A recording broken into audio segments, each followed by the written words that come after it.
The general redemption, first Mashiach is Mashiach ben Yosef, and the one who completes the mission is Mashiach ben David. Likewise, in the case of each and every activity, general or private, carried out in connection with the footsteps of the beginning of the redemption, when the awakening comes from below naturally, little by little, all the activities demonstrate the Gaon's important principle. The first heavenly assistance comes through Mashiach ben Yosef, and the task completed by Mashiach ben David. The two Mashiachim of the generations are the miraculous powers that maintain the existence of Israel and strengthen it during the exiles. They are also the miraculous supporters during the footsteps of the Mashiach.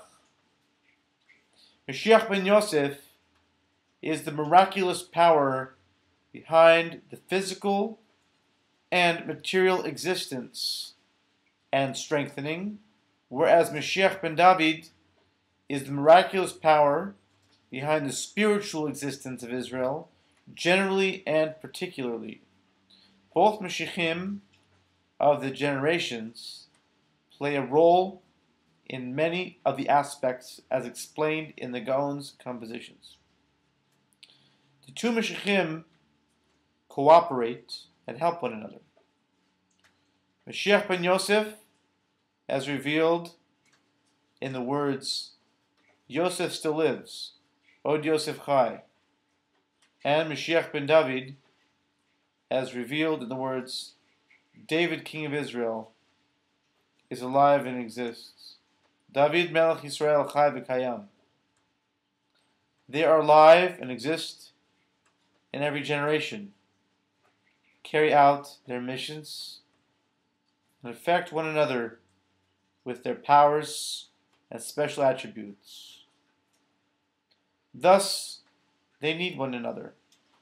Without the abundance of their strength, their might, and their endowments, Israel could not exist for even one moment, God forbid.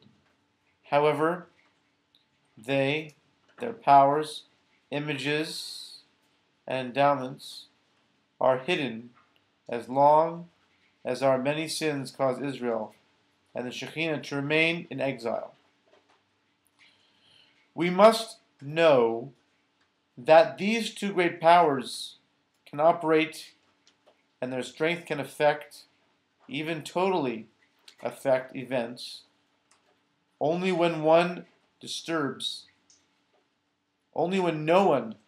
disturbs or separates them. At times, the tasks of the two Mashiachim are apportioned differently, both with regard to levels and with regard to influences, depending on whether the aspect of Leah or Rachel, that is, of Dat or Malchut, is involved. Mashiach ben David is the one who causes the upper abundance to flow. Mashiach ben Yosef, on the other hand, is the one who receives and carries out what is included in the aspect of Judah saving Yosef. If the aspect of Yosef and Judah together is involved, i.e. Yesod and Malchut, then Mashiach ben Yosef causes the abundance to flow, and Mashiach ben David is the recipient. All this is true at the beginning of the redemption, when the wood of Yosef and the wood of Judah are the pieces of wood in your hand. When they are still divided into two, on the level of the awakening from below. At the time of the complete redemption, however, when the two pieces of wood have become one in my hand, the hand of God, then the Meshichim will be like two inseparable friends. They will have become one. They will have become the King Mashiach, who is on the level of the trustworthy friend of the final Redeemer, Moshe Rabbeinu. May he rest in peace. This is on the level of the great thousand, when God will become king over all the land. This is affirmed in Gematria, and together equal 1,000. Since we are standing on the threshold of the beginning of the redemption, we must learn and know all the aspects and the tasks of the two Meshichim, the Meshichim from below, regarding the paths of the beginning with the help of God.